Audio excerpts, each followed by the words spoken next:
ਬਸ road ਤੋਂ Daska road ਨਵੀਆਂ road ਤੋਂ ਡਸਕਾ ਰੋਡ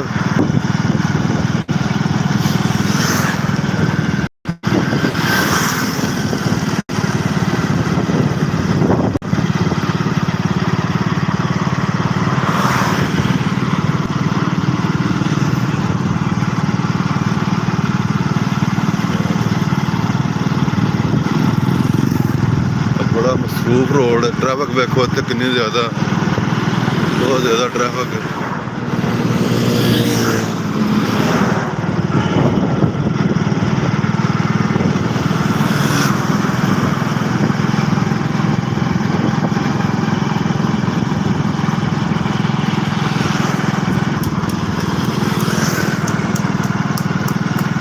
स्काई सिटी